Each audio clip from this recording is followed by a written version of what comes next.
WHI study की आपने बात की, तो WHI स्टडी जो इतने 20-25 साल पहले आई थी, उसमें जो हार्मोन्स इस्तेमाल हुए थे वो सिंथेटिक हार्मोन्स थे।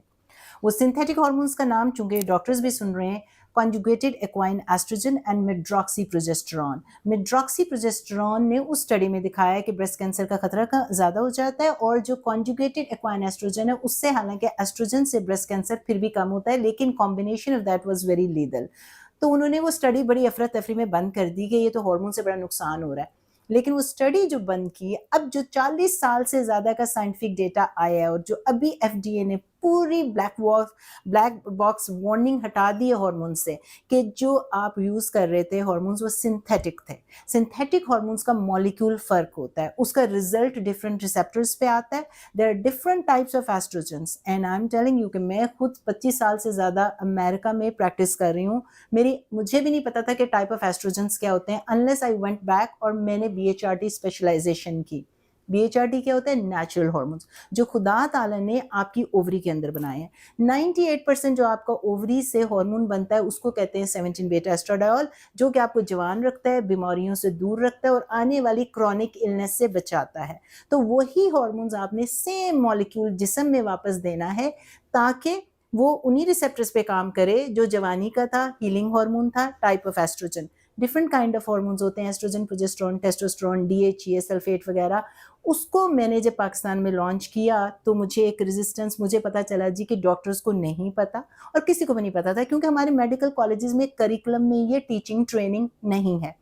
तो जो बायोरेंटिकल होता है वो नेचुरल हार्मोन होते हैं, वो स्किन के थ्रू देते हैं, आप बाय माउथ देते नहीं हैं, क्योंकि जब बाय माउथ लेते हैं तो आपका मेटाबॉलिज्म जो होता है, बाईपास जो लिवर को करना होता है और गट को करना होता है, तो वो ऐसा हार्मोन बन जाता है ईस्ट्रॉन, जो कि ब्रेस्ट कैंसर का खतरा ज़्यादा कर सकता है। जब आप इसको 17 बेटा देते हैं, एक्चुअली बहुत इंपॉर्टेंट बात है ये, वो ब्रेस्ट कैंसर का खतरा कम करता है।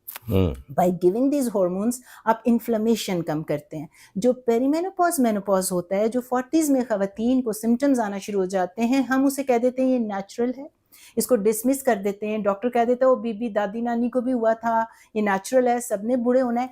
हालांकि by definition medically that is called metaflammaging, metabolic disorder, inflammation and ageing. वो सारा कॉम्बिनेशन जो होता है, सिम्टम्स आना शुरू होते हैं, अलामात आना शुरू होती हैं, कुछ औरतों को ज़्यादा, कुछ को कम, आपकी प्रेगनेंसी का जो होता है वो कम होना शुरू हो जाता है। लेकिन जो बीमारियां आती हैं, जो सिम्टम्स आते हैं, वो एक पार्ट है।